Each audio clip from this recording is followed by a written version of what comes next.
পিঠ থেকে থ্রি পিসটা টেনে ছিঁড়ে ফেলার চেষ্টা করে।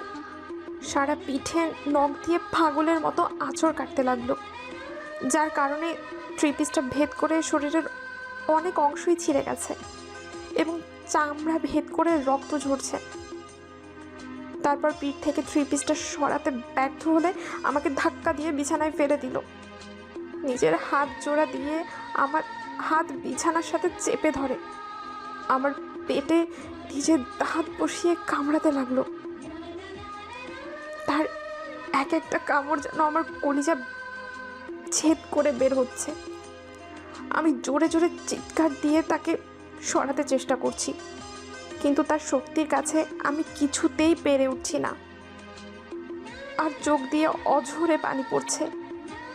একদম আমার সামনে ডেকা কাঁদবি না। আমি ছুঁয়ে দিলে তোর ভালো লাগে তাই না? আমার ছোঁয়া তোর অসহ্য লাগে, কিন্তু এই আরিয়ান তোকে ছুঁয়ে দিলে তোর খুব মজা লাগে তাই না? আপনার কোথাও ভুল হচ্ছে। আমার থ্রি পিসে জুস পড়ে গিয়েছিল আরিয়ান ভাইয়ার সাথে ধাক্কা লেগে, তাই উনি তা পরিষ্কার করে দিচ্ছিলেন। চুপ! নীলাশ, আমাকে একদম মিথ্যা কথা বলবি না। কই দেখি দেখি, কোথায় কোথায় হাত দিয়েছিল? বলে পাগলের মতো সারা শরীরে আঁচড় কাটতে লাগলো। আমি চিৎকার দিয়ে কান্না করতে লাগলাম।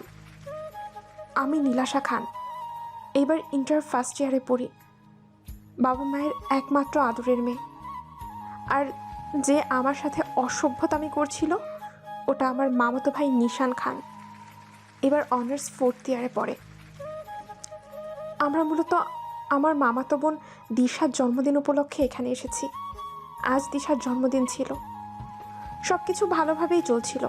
হঠাৎ নিশান ভাইয়ার বন্ধু আরিয়ান ভাইয়ার সাথে আমার ধাক্কা লেগে তার হাতে জুসের গ্লাসটা আমার থ্রি পিসের উপরে পড়ে। আরে তোমার ড্রেসটা তো খারাপ হয়ে গেল, সরি, আমি বুঝতে পারিনি, এক্ষুনি ঠিক করে দিচ্ছি বলে আমার থ্রি পিসটা পরিষ্কার করে দেওয়ার জন্য এগিয়ে আসলেন। থাক, লাগবে না ভাইয়া, আমি ড্রেসটা চেঞ্জ করে নিচ্ছি। তারপর দ্রুত দিশার রুমে চেঞ্জ করতে চলে গেলাম, কিন্তু হঠাৎ রুমে নিশান ভাইয়া ঢুকে দরজা লাগিয়ে দিল। তার চোখ মুখ লাল হয়ে আছে, ঠোঁট জোড়া কাঁপছে, তাকে অনেক হিংস্র লাগছে। যদিও আমি মামার বাড়িতে খুব একটা আসি না, আর আসলেও কেন জানি নিশান ভাইয়া আমাকে ইগনোর করেন, কথাও বলেন না। আমি মামার বাড়ি আসলে উনি সারাদিন নিজের রুম থেকে বের হন না, তাই আমি ঠিক বুঝতে পেরেছিলাম আমার আসাতে নিশান ভাইয়া অনেক বিরক্ত হন। তাই যেটুকু আসতাম সেটাও বন্ধ করে দিয়েছিলাম। তাই অতটা তাকে চিনি না। আমি অবাক চোখে তার দিকে চেয়ে আছি। যে মানুষটা আমাকে না দেখার জন্য আমি আসলে রুম থেকে বের হতো না, সে আমার রুমে কেমনে কি ভেবে পাচ্ছিলাম না।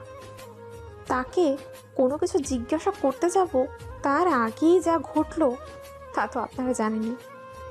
নিশান ভাইয়া বিছানা ছেড়ে উঠে বলতে লাগলো, তোকে যেন আর ওই আরিয়ানের সাথে ডলাডলি করতে না দেখি, না হলে কতটা খারাপ হয়ে যাবে তুই কল্পনাও করতে পারবি না। আজকে তোর সাথে যা যা হয়েছে সেটা যেন কেউ না জানতে পারে। চিৎকার দিয়ে বলে সে দ্রুত রুম থেকে বের হয়ে গেল। আমি বিছানার চাদর শরীরে ঢেকে নিয়ে জোরে জোরে চিৎকার দিয়ে কান্না করতে লাগলাম। কান্না করার কারণে চোখ মুখ জ্বালা করছে আর বড় বড় হিচকি উঠছে। জন্মদিন হওয়ার কারণে নিচে সাউন্ড বক্স বাজছে, যার কারণে কেউ হয়তো আমার কান্নার শব্দ শুনতেই পাচ্ছে না। অনেকক্ষণ টানা কান্না করে বিছানার চাদরটা শরীরে জড়িয়ে রেখেই ওয়াশরুমে চলে গেলাম। আয়নার সামনে নিজেকে দেখছি, চুলগুলো এলোমেলো, পরনের থ্রি পিসটা অনেক জায়গায় ছিঁড়ে গেছে, নখের আঁচড়ের ফলে চামড়া চিড়ে রক্ত বের হচ্ছে। প্রায় 1 ঘন্টা শাওয়ার নিয়ে বের হয়ে বিছানায় চোখ বুজে শুয়ে রইলাম। চোখের সামনে বারবার কিছুক্ষণ আগে ঘটা ঘটনাগুলো ভেসে উঠছে। মনে শুধু একটাই প্রশ্ন, নিশান এরকম কেন করলো?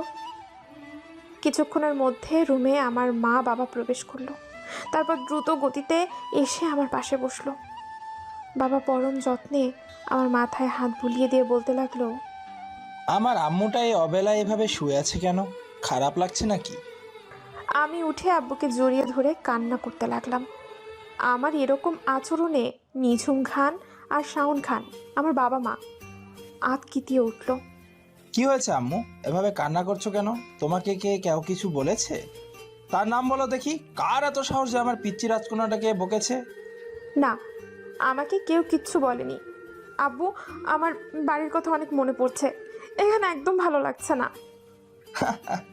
পাগলি, এইটুকু কারণের জন্য কেউ কান্না করে? ঠিক আছে, আমরা খুব শীঘ্রই এখান থেকে চলে যাব, এখন ঘুমিয়ে পড়ো। আমার কপালে চুমু এঁকে তারা চলে গেল। অন্ধকার রুমে আরিয়ান হাত পা বাঁধা অবস্থায় চেয়ারে বসে আছে। তার কপাল ফেটে রক্ত পড়ছে, আর তার সামনে নিশান অগ্নি দৃষ্টিতে তাকিয়ে তার পায়ের উপরে পা দিয়ে বসে আছে। নিশান, তুই এসব কি করছিস? ছাড় আমাকে। আর এখানে আমাকে এভাবে তুলে আনলি কেন? কিন্তু আরিয়ান নিশানের চোখের দিকে তাকিয়ে ভয় পেয়ে গেল। নীলাশার সাথে তখন তুই কি করছিলি? তোকে যেন আর কোনোদিন নীলাশার আশেপাশেও না দেখি, না হলে আমি ভুলে যাব তুই আমার বেস্ট ফ্রেন্ড। আমি নীলাশার সাথে যাই করে থাকি না কেন, সেটা তোকে কৈফিয়ত দিতে যাও কেন? আর তুই নীলাশাকে নিয়ে কবে থেকে এত মাথা ঘামাতে শিখলি রে? বলে যাস না তোর সাথে কিয়ারার বিয়ে ঠিক করা আছে। কিছুদিন পর তোদের মধ্যে বিয়ে, আর কিয়ারাকে প্রপোজটা তুই নিজেই করেছিলি। তাই নীলাশাকে না ভেবে কিয়ারাকে নিয়ে ভাব। আরিয়ানের কথা শুনে নিশানের বুকটা ধক করে উঠল। আরিয়ান তো ঠিকই বলেছে, সে তো কিয়ারাকে ভালোবাসে, আর তাদের খুব শীঘ্রই বিয়ে হবে। তাহলে আমাকে আরিয়ানের সাথে দেখে তার কেন সহ্য হচ্ছে না? কেন তার কলিজা জ্বলে পুড়ে ছাই হয়ে যাচ্ছে? আর আজকে কোন অধিকারে সে আমার সাথে এসব করছে? আমি কি ভাববে? কেন বারবার তার বুকটা আমার জন্য কেঁপে উঠছে? শুধু এটাই মনে হচ্ছে। নীলাশা শুধু আমার সাথেই কথা বলবে, হাসবে, কাঁদবে, কিন্তু কেন? নিশান, যা করবি তা ভেবে করবি, যেন তোর একটা ভুল সিদ্ধান্ত কার জীবন নষ্ট না করে দেয়। নিশান যেন পাথরের মতো বসে আছে, কিছুই আজ তার মাথায় ঢুকছে না। পরের দিন সকালে সবাই ঘুম থেকে উঠে নিচে ড্রয়িং রুমে বসে আছে। আমি ফ্রেশ হয়ে নিচে নেমে রেখা চৌধুরী আর শাহরিয়ার চৌধুরীকে সালাম দিলাম। এরা আমার মামা মামি। বসো আম্মু, কালকে অনেক ঝামেলার জন্য তোমাকে টাইম দিতে পারিনি। তার কথাগুলো শুনে মুচকি হেসে তার পাশে বসে পড়লাম। আমার পাশে দিশা এসে দৌড়ে বসলো। আবু, জানো নীলাশার কি ঘুম রে বাবা। আমি কালকে রাতে কত করে ডাকলাম, তবুও ঘুম থেকে উঠাইতে পারিনি। দিশা, তুমি হয়তো জানো না, নীলাশা যদি একবার ঘুমায় তাহলে ওকে যদি কেউ কিডন্যাপও করে নিয়ে যায় তাহলেও সে বলতে পারবে না। তার কথা শুনে সবাই হাসতে লাগলো। আমি লজ্জা পেয়ে মাথা নিচু করে রাখলাম। নিশান সিঁড়ি দিয়ে নেমে চলে যেতে লাগলো। শাহরিয়ার চৌধুরী তাকে পেছন থেকে ডাকলো। নিশান, আমি চাই তুমি আর দিশা মিলে আজকে নীলাশাকে আশেপাশে কোথাও ঘুরিয়ে নিয়ে আসো। ঠিক আছে আব্বু। আমি অবাক হয়ে তাকে দেখছি।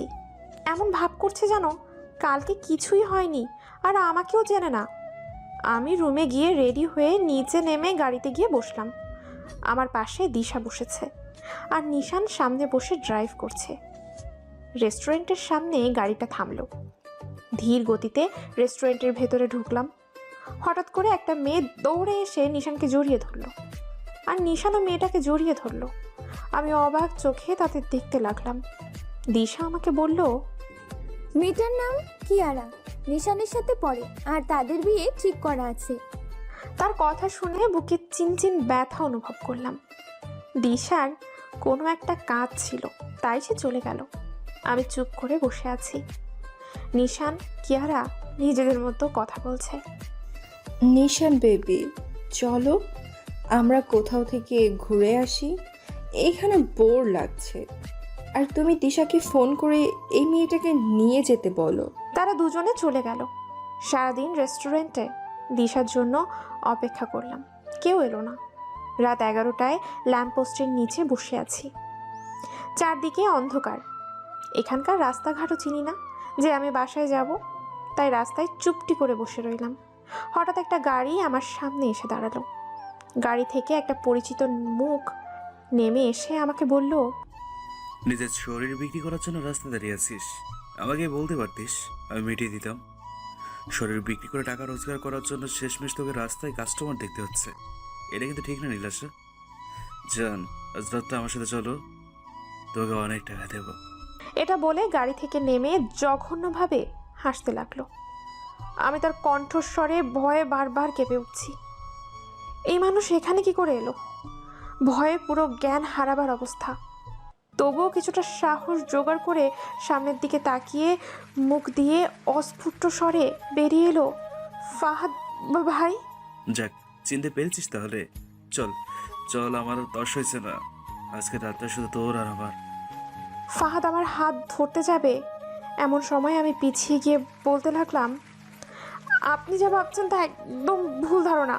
ফাহাদ ভাই, আমি এখানে বেড়াতে এসে হারিয়ে গিয়েছি, আর আপনি দয়া করে এখান থেকে চলে যান। আমি প্রায় কান্না করে দিয়েছি। আমার কথা শুনে ফাহাদ আরও ক্ষেপে গিয়ে আমার হাত নিজের হাতে জোর করে চেপে ধরল। কি বলে তুই আমার সাথে যাবি না? তোকে তো আমার সাথে যেতেই হবে, হয়তো সেটা নিজের ইচ্ছায়, না হলে অনিচ্ছায়। সরি, তুই আমাকে অনেক ঘুরিয়েছিস, আর রাস্তায় ব্যবসা করে এখন আমার সামনে ভাব মারতেছিস। হ্যাঁ, আজকে তোর এমন হাল করবো যে তোর বাপ মাও তোকে ভয় পাবে। আমার হাত টেনে নিয়ে যাবে এমন সময় আমি তার হাতে কামড় দিয়ে ফাঁকা অন্ধকার রাস্তায় দৌড়তে লাগলাম। আমার পেছনে ফাহাদও দৌড়চ্ছে আমাকে ধরার জন্য, আর আমাকে বিভিন্ন খারাপ গালাজ দিচ্ছে। আমি নিজেকে বাঁচানোর জন্য নিরুদ্দেশ হয়ে দৌড়চ্ছি। কারোর কাছে যে সাহায্য চাইবো সেটারও উপায়ও নেই, কারণ সারা রাস্তা জুড়ে একটা মানুষের চিহ্নও খুঁজে পাচ্ছি না। পুরো রাস্তাটা গাছপালায় ভর্তি, মনে হচ্ছে বন জঙ্গল দিয়ে ঘেরা। এখন নিজের গালে একটা থাপ্পড় মারার ইচ্ছে করছে। কেন যে ওই বন বিড়ালদের বাড়িতে ঘুরতে এসেছিলাম, না আসলে এই চরিত্রহীন ফাহাদ ভাইয়ের পাল্লায় পড়তে হতো না। আল্লাহ, এবারের মতো বাঁচিয়ে নাও বলে বাতাসের গতিতে দৌড়তে লাগলাম। পেছন থেকে ফাহাদ ভাই বলছে, এই থাম বলছি, কোথায় যাবি তুই? হ্যাঁ, এই ফাঁকা জঙ্গলে কেউ তোকে সাহায্য করতে আসবে না, ধরা দে বলছি। আমি দৌড়চ্ছিলাম। এমন সময় দ্রুত গতিতে আসা একটা গাড়ি আমার চোখের সামনে এসে পড়ল। আমি না বলে জোরে চিৎকার দিয়ে সেখানেই চোখ মুখ বন্ধ করে থাকলাম। কিন্তু কিছুক্ষণ পর শরীরে কিছু অনুভব না করার কারণে পিটপিট করে সামনের ব্যক্তিটাকে দেখে জান ফিরে পেলাম। দৌড়ে তার পেছনে গিয়ে হাঁপাতে লাগলাম। নীলাশা, কি হয়েছে? তুমি এত রাতে এই রাস্তায় এইভাবে দৌড়াচ্ছ কেন? আর এখানে তুমি কি করে এলে? আর অন্যদিকে আমি ভয়ের চোটে কিছুই বলতে পারছি না, শুধু এক হাত উঠিয়ে সামনের দিকে দেখিয়ে দিলাম। ফাহাদ আমাদের সামনে এসে বলতে লাগলো, এই যে হিরো, যদি নিজের ভালো চাও তো চুপচাপ এখান থেকে কেটে পড়ো, নাহলে মেরে এমন হাল করবো যার কোথাও হিরাগিরি দেখাতে পারবে না। এই মেয়েটা আজকে রাতে আমার শিকার। আরিয়ান এতক্ষণে সবকিছু বুঝে মুচকি হেসে গাড়ির দরজাটা খুলে হাতে একটা বন্দুক বের করে ফাহাদের দিকে তাক করলো। যা, নিয়ে যা, তোর যদি সাহস থাকে একটা চুল ছুঁয়ে দেখ আমার সামনে। ফাহাদ পুরো ঘাবড়ে গেল আরিয়ানের হাতে গান দেখে, তাই সে উল্টো দৌড় দিল, কিন্তু যাবার সময় বলে গেল, আজকে পার পেয়ে গেলি নীলাশা, কিন্তু মনে রাখিস আমি আবার ফিরে আসবো। বলে সে দ্রুত চোখের আড়াল হয়ে গেল। আরিয়ান গানটা গাড়িতে রেখে আমার দিকে ঘুরে বলতে লাগলো, ভয়ের কিছু নেই, ছেলেটা চলে গেছে। কিন্তু সত্যি করে বলো তো, তুমি এখানে কি করছো? আর ছেলেটা তোমার নাম জানলো কিভাবে? জি ভাইয়া, ওই ছেলেটা আমাদের এলাকার একটা বড়লোক বাবার বখাটে ছেলে। এর আগে অনেক মেয়ে জীবন নষ্ট করেছে। আমাকে লাভ লেটারও দিয়েছিল, কিন্তু আমি তাকে পাত্তা দিইনি। আজকে আমি ঠিক টাইমে না আসলে কি হতো? কিন্তু তুমি এখানে কেন? নিশান ভাইয়া আর দিশার সাথে ঘুরতে এসেছিলাম। তারপর রেস্টুরেন্টের সব কথা তাকে খুলে বললাম। এটা শোনার পর আরিয়ান ভাইয়া অনেক রেগে গেলেন। নিশান, এতটা দায়িত্বহীন কেন? আমি না এলে কি হয়ে যেত তোমার সাথে? এইটুকু কেন সেন্স নাই? একটা অচেনা মেয়েকে হোটেলে একা বসিয়ে রেখে নিজে গার্লফ্রেন্ডের সাথে ঘুরতে গিয়েছে। আজকে কোনো দুর্ঘটনা হয়ে গেলে এইটার ক্ষতিপূরণ দিতে পারতো। আমি মাথা নিচু করে দাঁড়িয়ে আছি, আর চোখ দিয়ে পানি পড়ছে, আর মনে একটা ঘৃণার বিষাদ জমাট বাঁধছে নিশান ভাইয়ার উপরে। হয়তো এই বিষাদে একদিন নিশান্ত ভাইয়াকে জ্বালিয়ে পুড়িয়ে কাঠ করে দেব। অনেক রাত হয়ে গেছে, চলো আমার সাথে। আজকের রাতটা আমাদের বাড়িতেই থাকো। আমিও আগে নিজের ভাইয়ের মতো করে ভাবতে পারো, আর ভয় পাওয়ার মতো কিছুই নেই। আমার বাড়িতে বাবা মা ছোট বোন আছে। আমি অবাক চোখে আরিয়ানের দিকে তাকিয়ে আছি। একটা মানুষ কি করে এত ভালো হতে পারে? তাই কথা না বাড়িয়ে তার সাথে চলে গেলাম। অন্যদিকে ডাইনিংয়ে বাচ্চাদের মতো কান্না করছে নির্ঝুম খান, আর শাওন খান ফ্লোরে পায়চারি করছে। শাহরিয়ার খান গম্ভীরভাবে সোফায় বসে আছে। সবারই মাথায় একটাই চিন্তা, আমি কোথায়? দিশা মাথা নিচু করে দাঁড়িয়ে আছে। মুখ চোখ দেখে বোঝা যাচ্ছে বেচারি অনেক গালি খেয়েছে। রাত 1টায় নিশান বাড়ির মধ্যে প্রবেশ করলো। আব্বু, তোমরা সবাই এখানে দাঁড়িয়ে কি করছো? ঘুমোওনি এখনো? আর কিছু বলার সুযোগ না দিয়ে শাহরিয়ার চৌধুরী ঠাস করে তার গালে চড় বসিয়ে দিল। গালে হাত দিয়ে হতভম্বে তাকিয়ে রইল নিশান। অবাক হওয়ারই কথা, এই প্রথম তাকে কেউ মারল। নিশান, তুমি কোথায় ছিলে? আর নীলাশা কোথায়? এটা শুনে নিশান যেন আকাশ থেকে পড়ল। তার আর বুঝতে বাকি রইল না যে আমি এখনো বাসায় আসিনি। আমাকে ড্রপ করার কথা ছিল তো, কিন্তু তাকে কিয়ারা এত বিজি করে রেখেছিল যে এটা তার মনেই ছিল না। অজান্তেই নিশানের বুকটা কেঁপে উঠল, কিন্তু কেন এটা হয়তো তার অজানা। নিশান দৌড়ে গাড়িতে বসে ফুল স্পিডে গাড়িটা চালিয়ে সেই হোটেলের সামনে এলো, কিন্তু হোটেল বন্ধ ছিল। তন্ন তন্ন করে আশেপাশের সব জায়গা দেখতে লাগলো। আজ যেন অদূরে এক হারানোর ভয় তাকে কুড়ে কুড়ে খাচ্ছিল। শুধু একটা কথাই তার মাথায় ঘুরছিল, সেটা হলো আমি। হাঁটতে হাঁটতে সেই স্থানে এলো যেখানে ফাহাদ নীলাশার হাত ধরেছিল, যার ফলে কয়েকটা কাচের চুড়ি ভেঙে পড়ে আছে। নিশান দ্রুত চুড়িগুলো হাতে নিয়ে ভালো করে পর্যবেক্ষণ করে শিওর হলো এগুলো আমার চুড়ি। কিন্তু চুড়ি এখানে পড়ে আছে, তাহলে আমি কোথায়? নিশান মাটিতে হাঁটু গেড়ে বসে চিৎকার দিতে লাগলো। নীলাশা, কোথায় তুই? তার চিৎকারের প্রতিধ্বনি চারপাশে বাজতে লাগলো। সে রাতে 4টায় অনেক খোঁজাখুঁজি করে বাসায় ফিরল। বাড়ির প্রতিটা মানুষ একটুও ঘুমোতে পারেনি, আর নিশান নিজের অবস্থা পুরো পাগলের মতো করে ফেলেছে। চোখ দুটো লাল লাল, আর চুলগুলো এলোমেলো। শার্টের বোতাম খোলা, প্যান্টে ধুলো লেগে আছে। সারা বাড়িতে থমথমে নীরবতা বিরাজ করছে। হঠাৎ নিশানের ফোন বেজে উঠল। নিরাশা আমাদের বাড়িতে আছে। আর কিছু বলতে যাবে তার আগেই নিশান ফোনটা আছাড় মেরে ভেঙে ফেলে দ্রুত গাড়ি নিয়ে আরিয়ানের বাড়িতে চলে গেল। কলিং বেল বাজছে। আরিয়ান ফ্রেশ হতে গেছে, আর সবাই হয়তো ঘুমোচ্ছে। এটা দেখে আমি দরজা খুলে দিলাম। সাথে সাথে দ্রুত কেউ একজন ভেতরে এসে আমাকে দেওয়ালের সাথে চেপে ধরলো। সারাটা রাত আরিয়ানের সাথে ফষ্টি নষ্টি করেছিস, 2 দিন পর তো আরিয়ানের বাচ্চা তোর পেটেও ধরবি। বাজে মেয়ে একটা। তোর এতই যখন শরীরের জ্বালা ছিল যে তা মিটাতে রাতের অন্ধকারের আরিয়ানের কাছে চলে যেতে হলো। আরিয়ানের থেকে তো আমাকেই বলতে পারতিস, আমি মিটিয়ে দিতাম। অবশ্য তোর মতো জঘন্য মেয়ের কাছ থেকে এর থেকে কি আর আশা করা যায়? রাস্তার মেয়েদের তো স্বভাব এরকমই থাকে। নিশান আমাকে দেওয়ালের সাথে শক্ত করে চেপে ধরে কথাগুলো বলল। আমি বেকুবের মতো তার দিকে চেয়ে আছি। নিশানের একটা হাত দিয়ে আমার কপালে আসা কিছু অবাধ্য চুল সরিয়ে দেবে এমন সময় ধাক্কা দিয়ে তাকে নিজের থেকে আলাদা করলাম। হঠাৎ এমন হবে নিশান হয়তো ভাবতেও পারেনি, তাই সে ধাক্কার ফলে কিছুটা পিছিয়ে গেল। নিশান প্রচণ্ড রাগী চোখে আমার দিকে তাকিয়ে কিছু বলতে যাবে, তার আগেই আমি তার বুক বরাবর খোলা শার্টের কলার ধরে বলতে লাগলাম, সবাই তো আপনার মতো নিচু আর জঘন্য মনের মানুষ, তাই না? আপনার মতো দায়িত্বহীন যে নিজের গার্লফ্রেন্ডের আবদার পূরণ করতে গিয়ে অচেনা অজানা একটা জায়গায় একটা নতুন মেয়েকে রেখে চলে যায়। একটা বার তার কাছে শুনতেও চাইলেন না যে সে এখানে কি করবে। একা একা সেটা না হয় বাদই দিলাম, কিন্তু সারাদিন পার হওয়ার পরও রাত 12টা পর্যন্ত যদি কথা দিয়ে নিতে না আসে, একটা বারও ভাবেননি এত রাতে একটা নির্জন জায়গায় অনায়াসে কোনো বিপদ হয়ে যেতে পারে। এই কথাটা একটা বারও আপনার মনে পড়লো না, আর এখন বলছেন আমি খারাপ, তাই তো? আরে কাল রাতে যদি ঠিক সময়ে আরিয়ান ভাইয়ার দেখা না পেতাম, তাহলে এতক্ষণে হয়তো আমার আব্বু আম্মুর কাছে আমার লাশটা চলে যেত। অবশ্য আপনার মতো বদ মেজাজি, স্বার্থপর, জঘন্য মানুষ এগুলো ছাড়া আর কী বা ভাবতে পারেন? এতদিন ভাবতাম আপনি হয়তো আমাকে আপনার বাড়িতে আসাই পছন্দ করেন না, কিন্তু আজ বুঝতে পারলাম আপনি আমাকে সহ্যই করতে পারেন না। এবার থেকে আমার পাও আপনার বাড়িতে পড়বে না, এটা আমি কথা দিলাম। কথাগুলো বলার সময় আমার চোখ দিয়ে অঝরে পানি পড়তে লাগলো।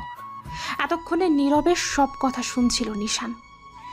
এখন যে একদমই আমি তার মুখ বন্ধ করে দিয়েছি, সে তো ভাবতো আমি বোবা, কিছু বলতে পারি না, কিন্তু আজ সে জানলো আমি ভয়ঙ্করভাবে কথা বলতে পারি। আমার প্রতিটা কথা যে নিশানের বুকে শত শত আঘাত করেছে তা হয়তো বুঝতে পারছেন।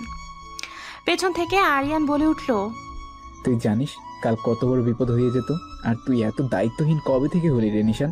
যাই হোক, সকাল হয়েছে, ব্রেকফাস্টটা তোর এখানে করেন, তারপর না হয় বাসে চলে যাস। আরিয়ানের কথাটা শেষ হওয়ার আগে নিশান আমাকে আচমকা টানতে টানতে গাড়িতে নিয়ে জোর করে বসিয়ে দেয়, আর সে ড্রাইভ করে। আরিয়ান নিশানের এমন আচরণ দেখে মুচকি হাসলো। আমি জানি তুই নীলাশের জন্য কত কি অনুভব করিস, কিন্তু তুই তা মেনে নিতে চাচ্ছিস না, কিন্তু তা খুব শীঘ্রই নিজের মুখে মেনে নিবি। তুই কিয়ারাকে না, নীলাশাকে ভালোবাসিস। সারাটা রাস্তা আমি চুপচাপ বাইরের দিকে তাকিয়েছিলাম, আর নিশান বারবার আমার দিকে তাকাচ্ছে, আবার মুচকি হেসে, আবার ড্রাইভ করছে। এগুলো দেখে আমি আরও বিরক্ত হয়ে উঠলাম। আর একবার যদি গাড়ি চালানো বাদ দিয়ে আমার দিকে তাকিয়েছেন, তাহলে আমি আপনাকে গাড়ি থেকে রাস্তায় ফেলে দেব। ব্রেক কষার শব্দে দেখলাম বাসায় এসে পড়েছি। আমাকে দেখেই নিঝুম খান আমাকে জড়িয়ে ধরে কান্না করতে লাগলো, আর শাওন খান মানে আব্বু মাথায় হাত বুলিয়ে দিয়ে জিজ্ঞেস করতে লাগলো, কোথায় ছিলি মা? তুই জানিস আমরা সবাই কতটা টেনশন করছিলাম, আর তোর আম্মু তো সেই কালকে থেকেই কান্না করে যাচ্ছে। আমি তাদের কথায় কি জবাব দেব তা ভেবে পাচ্ছিলাম না। কালকের ঘটনাগুলো যদি বলি তাহলে মামা নিশানের উপরে প্রচণ্ড রাগ করতে পারে। এতক্ষণে নিশান চুপ করে মাথা নিচু করে বসেছিল। শাওন খানের কথা শুনে নিশান কিছু বলতে যাবে, আমি তার আগেই বলে উঠি, আসলে আব্বু আজকে আরিয়ান ভাইয়ের বোনের বার্থডে ছিল, আর রেস্টুরেন্টে তাদের সাথে দেখা হয়, তাই তাদের সাথে গিয়েছিলাম। আর আমার তো ফোন নেই, তাই তোমাদের জানাতে পারিনি, কিন্তু আমি আরিয়ান ভাইয়ার নাম্বার থেকে ফোন দিতে চেয়েছিলাম, পরে আমার মনে ছিল না। সরি আব্বু। এই মেয়ে, তুমি কি এখনো ছোট্টটি আছো নাকি? তোমার কোনো ধারণা আছে আমি, তোমার আব্বু, তোমার মামা মামি কতটা টেনশন করছিলাম? আর নিশান সারা রাত তোমাকে পাগলের মতো খুঁজে বেরিয়েছে। আমি আম্মুর কথা শুনে একটা তাচ্ছিল্যের হাসি দিলাম। সেটা সবার নজরে এড়ালেও নিশানের চোখে ঠিকই ধরা পড়ল, আর নিশান বুঝতে পারলো তাকে বাঁচানোর জন্য আমি এসব মিথ্যে কথা বলছি।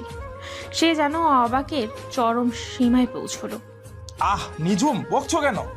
মেয়েটা কেবল আসলো, ওকে এখন বিশ্রাম নিতে দাও। আমরা আজ বিকালে বাড়িতে রওনা দিব।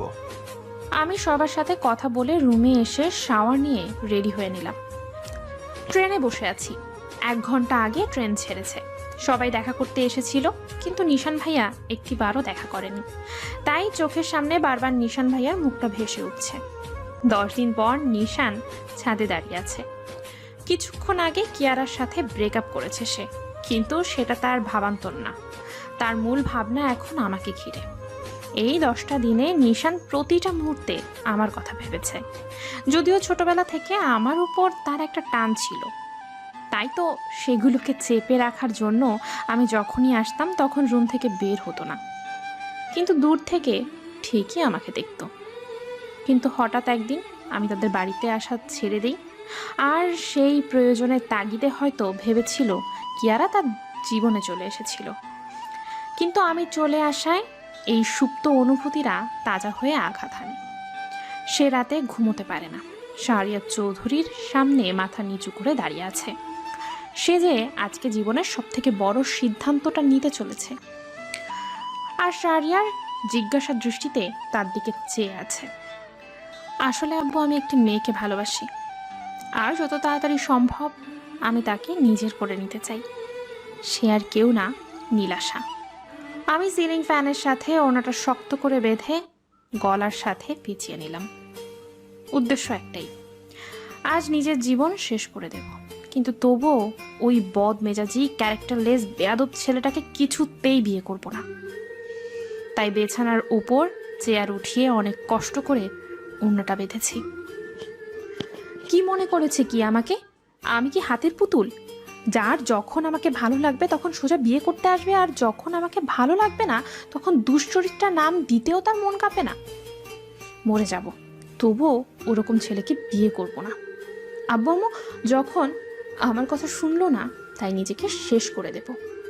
আজকে আমার বিয়ে, তাও আবার নিশানের সাথে। এভাবে বলা নেই কওয়া নেই হুট করে বিয়ে দেবে? আজ আমার বিয়ে, অথচ আমি কিছুই জানি না। আমার তো নিজের ইচ্ছে বলে কিছু আছে।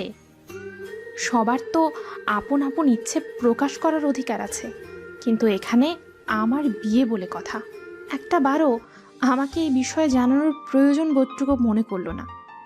আমি কিছুতেই নিশানের মতো ছেলেকে বিয়ে করব না। যে ছেলে মেয়েদের সম্মান দিতে পারে না, তাকে বিয়ে করে নিজের পায়ে নিজে কুড়াল মারার কোনো শখ বা মন মানসিকতা অন্তত আমার নেই। আজকে কলেজ থেকে ফেরার পর থেকে আব্বু আম্মু অস্বাভাবিক আচরণ করছিল, আমি সব চোখে চোখে রেখেছিলাম। কিন্তু সন্ধ্যার দিকে হুট করে 10-12 জন মেয়ে আমার রুমে এসে আগন্তুকের মতো আমাকে বেনারসি পরিয়ে দিল আর পুতুলের মতো সাজাতে লাগলো। তারপর তারা নিজের নিজের মতো করে চলে গেল, আর আমি অবাক চোখে তাদের চলে যাওয়ার দিকে তাকিয়ে রইলাম। মাথার মধ্যে সবকিছু কেমন যেন এলোমেলো হয়ে যাচ্ছে। চোখ থেকে কয়েক ফোঁটা জল বেয়ে ফ্লোরে পড়ল। আব্বু আম্মু এত বড় একটা সিদ্ধান্ত আমাকে না জানিয়ে নিয়ে নিল। বিছানায় চুপটি করে বসে আছি আমি। কিছুক্ষণ পরে আব্বু আম্মু আমার রুমে প্রবেশ করলো। তারা এসে আমার পাশে বসলো। আমি জানি তোর মনে এখন কি চলছে, কিন্তু আমরা যা করছি তোর ভালোর জন্যই করছি। আমার পুরো বিশ্বাস আছে যে তুই একদিন আমার সিদ্ধান্তকে সঠিক সিদ্ধান্ত বলবি, আর তোর আর নিশামের উপর আমার বিশ্বাস আছে যে তোরা সবকিছু গুছিয়ে নিয়ে সামনে এগিয়ে যাবি। মাথায় হাত বুলিয়ে কথাগুলো বলল জহির রায়হান। আমি নিশানের সাথে আমার নামটা শুনে চমকে উঠলাম। তার মানে আমার সাথে হুট করে নিশানের বিয়ে হচ্ছে? এটা শুনে মাথাটা বনবন করে উঠল, তবুও চুপ করে রইলাম। মাথার ভেতরে শুধু নিশানের অপমান করার মুহূর্তগুলো চোখের সামনে ভাসতে লাগলো। প্রায় 10 মিনিট পর আব্বু আম্মু আমার রুম থেকে চলে গেল। ঠিক তখনই ভেবে নিলাম আমি মরে যাব, তবুও আমি নিশানকে কিছুতেই বিয়ে করব না। রুমের দরজাটা লাগিয়ে দিয়ে চেয়ারটা বিছানার উপরে রেখে ফ্যানের সাথে ওড়না বেঁধে নিলাম। পরেরগুলো তো আপনারা জানেনই। তারপর নিজের গলায় ওড়নাটা পেঁচিয়ে নিলাম। চেয়ারটা সরিয়ে নিজেকে শেষ করে দেব। এমন সময় কেউ একজন দরজায় জোরে জোরে ধাক্কা দেয়। এতটাই জোরে ধাক্কা দিচ্ছে যে দরজা ভাঙার উপক্রম। আর ঠিক তাই হলো। মুহূর্তের মধ্যে রুমের দরজাটা ভেঙে গেল। সামনে থেকে নিশান দৌড়ে এসে আমাকে জড়িয়ে ধরলো, আর ঠিক তার পেছনেই মামা মামি। আমার আব্বু আম্মু চলে এলো। আম্মু জোরে জোরে কান্না করছে। নিশান আমার গলা থেকে এক ঝটকায় ওড়নাটা ফেলে দিল। আমি তবুও নাছর বান্দার মতো ছোটাছুটি করতে লাগলাম। ছাড়ুন আমাকে, একদম আমার কাছে আসার চেষ্টা করবেন না। আমি কিছুতেই আপনাকে বিয়ে করতে পারবো না। আমাকে ছাড়ুন, আমি নিজেকে শেষ করে দেব। ক্রমাগত আমার পাগলামি বাড়তে থাকলো, আর নিশান কোনো উপায় না পেয়ে সবার সামনে আমাকে নিজের বুকের সাথে শক্ত করে চেপে ধরলো। আমি তার বুকে অসংখ্য কিল ঘুষি মারতে লাগলাম। এভাবে অনেকক্ষণ চলার পর আমি ক্লান্ত হয়ে তার বুকের সাথে মিশে গেলাম, আর নিশান আমার মাথায় হাত বুলিয়ে দিতে লাগলো, আর চোখ দিয়ে অঝরে পানি পড়তে লাগলো। আমি বিয়ের স্টেজে বসে আছি, আর আমার পাশে বসে আছে নিশান। কাজী নিজের মতো বিয়ে পড়াচ্ছেন। আমি শুধু পাথরের মতো বসে আছি, কারণ আমার বাবা আমাকে তার মাথা ছুঁয়ে দিব্যি দিয়েছেন, যদি আমি নিশানকে বিয়ে না করি তাহলে আমি তার এই মুহূর্তে মরা মুখ দেখব। নিজের আব্বুর মৃত্যুর কথা শুনে আমি বাধ্য হয়ে বিয়ের পিঁড়িতে বসলাম। আমি কাজীর কথায় বাস্তবে ফিরলাম। কবুল বলো মা। কবুল। কবুল পড়েই নিশানও 3 বার কবুল বলল। নিশানের ইচ্ছে করছে আমাকে সবার সামনে কোলে তুলে ঘুরতে, কারণ আজ সে আমাকে একদম নিজের করে পেয়েছে। নিশান আমার দিকে তাকিয়ে মুচকি হাসল। বিদায়ের সময় নিজের রুমের প্রতিটা জিনিস খুঁটিয়ে খুঁটিয়ে দেখতে লাগলাম। চোখ দিয়ে পানির বাঁধ যেন ভেঙে পড়তে যাচ্ছে, তবুও আমি কাঁদতে পারছি না। মনের কোনো এক কোণায় হয়তো গভীর অভিমান আর অভিযোগেরা বাসা বেঁধেছে। যাওয়ার সময় পুরো বাড়িটাকে একবার চোখ বুলিয়ে নিলাম, তারপর সোজা গাড়িতে উঠে বসলাম। আমার এরকম ব্যবহারে আব্বু আম্মু প্রচণ্ড আঘাত পেয়েছে, তবুও আমি একটিবারও তাদের দিকে তাকালাম না। গাড়ি চলতে থাকলো নিজের গতিতে। ঠিক আমার জীবনের গাড়িটা আজ অজানা উদ্দেশ্যে পাড়ি দিচ্ছে। জানি না আমি এই রাস্তায় কতটা সফল হতে পারি। বর্তমানে বাসর ঘরে বসে আছি, তবে অন্য 10 জনের মতো করে লজ্জা পেয়ে মাথায় 1 হাত ঘোমটা টেনে কাঙ্ক্ষিত মানুষটার জন্য অপেক্ষা করা না, বরং একটা গেঞ্জি আর প্লাজো পরে সারা বিছানায় ছড়িয়ে ছিটিয়ে শুয়ে আছি। শরীরে নতুন বউয়ের যেগুলো পরার কথা সব বিপরীত পরে আছি। প্রায় 1 ঘন্টা পর রুমের দরজা খোলার শব্দ শুনে ঠিক সেইভাবেই শুয়ে রইলাম। নিশান হয়তো আগে থেকেই ভেবে রেখেছিল এসব কিছু হতে পারে, তাই আমাকে এইভাবে দেখে কোনো রকম রিয়্যাক্ট না করে চুপচাপ রুমের দরজাটা লাগিয়ে দিয়ে ধীর পায়ে বিছানার অন্য ফাঁকা পাশটাতে শুতে এলো। একবার আমার দিকে তাকিয়ে বিছানায় শুতে যাবে এমন সময় আমি তার বালিশটা ফ্লোরে ফেলে দিয়ে বলতে লাগলাম, আজ থেকে আপনার জায়গা মাটিতে, আর আপনি কখনো আমার কাছে আসার চেষ্টা করবেন না, কারণ আপনার মতো নীচ আর ছোট মনের মানুষকে আমি কিছুতেই নিজের স্বামী হিসেবে মানব না।